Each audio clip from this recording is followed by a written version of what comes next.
mga naay violation. Walay lisensya, walay rehistro na musulod og Davao City. Diri mo agi guys.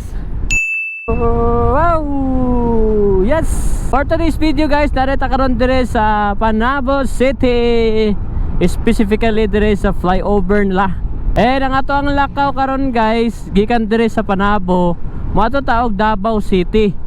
And ang naka-unique sa ato ang lakaw karon guys is dili na ta moagi dira sa TF sa Davao, lasang bana dira. Pag mo entry man gud ta og Davao City, moagi man gud ta og kanang checkpoint dira no sa may, correct lang ko nyo kung mali ko no, diha sa Lasang, Bunawan, Tibungko, ana man na sila no.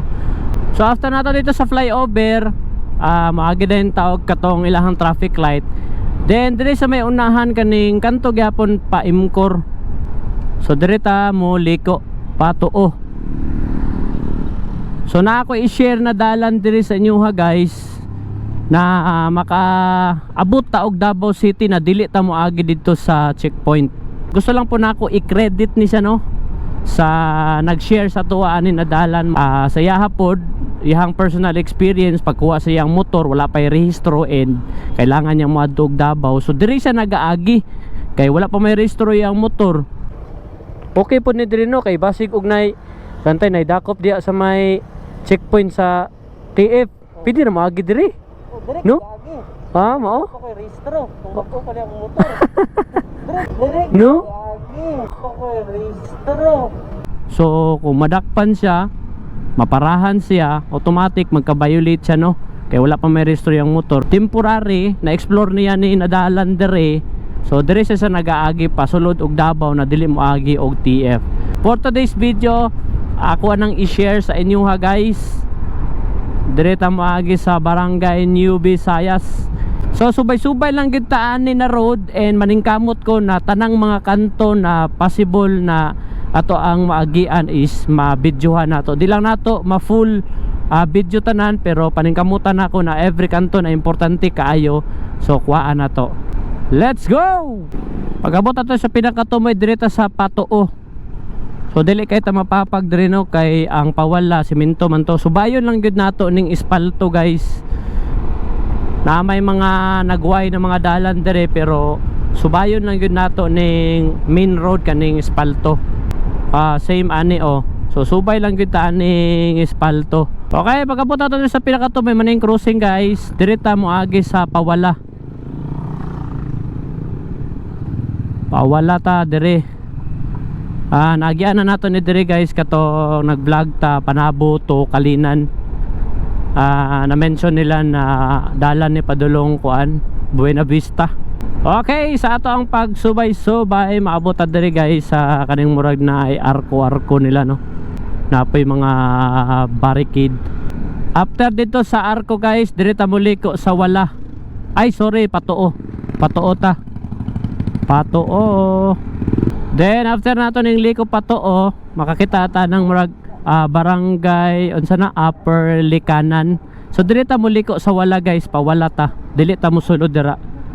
Ang istorya ganina, Lasang tapos Bunawan.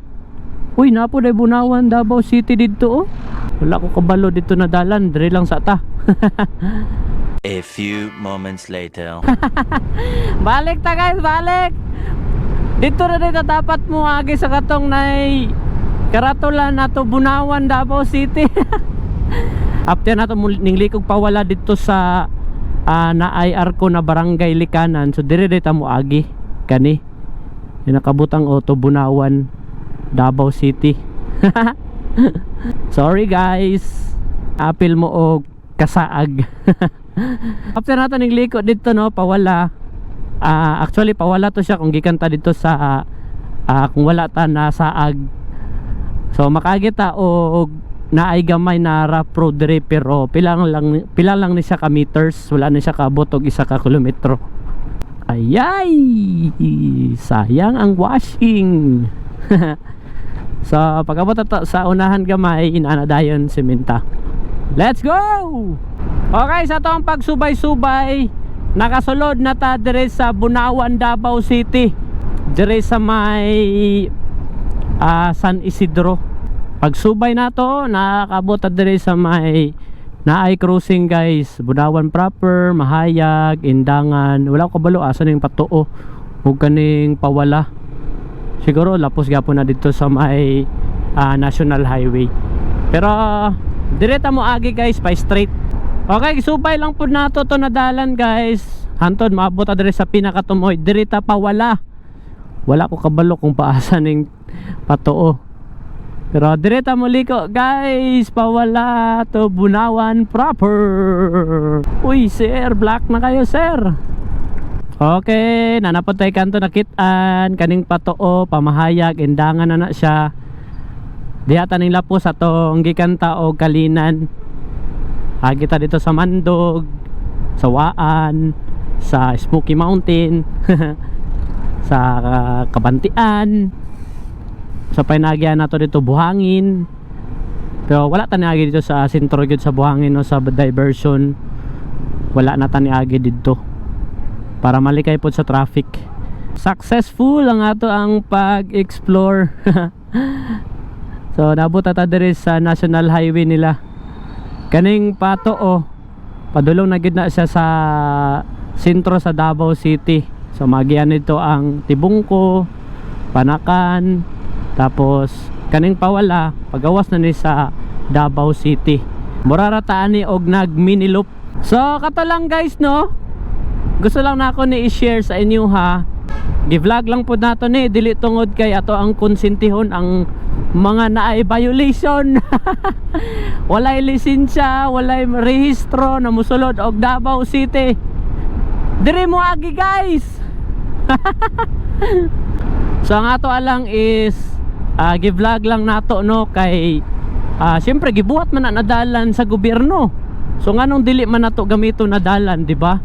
At least lang pod na ma-share nato sa uban na wala kahibalo na namagi time ko na grabe din siya ka traffic tree no. So pwede ta mo agi dito. Di na ta mo agi gid diri sa National Highway pasulod padulong sa Davao City. So pwede ta mo agi dito, may explore mo. Explore ta. So excited po ko sa akong mga kauban na gusto nako na ubanon na ma-explore po dito na dalan. So dira sa unan guys, dira tong checkpoint na ginaingon nako. Anyway, salamat kayo guys sa tanang suporta na inyong ginahatag sa kuha. Salamat po kayo sa mga followers nato na nagapadayon o hatag og mga idea na pwede nato suruyan. Salamat kayo guys sa inyong concern, sa inyong mga suggestion, and even sa mga correction o even sa mga nagabasya tua. Salamat kaya pong kayo. So kato lang guys, nabot na kita diri sa katong ginaingon ako na TF diri sa Davao City. Nakabot kog Davao, wala ko ring agi dira. See you next vlog. Peace out.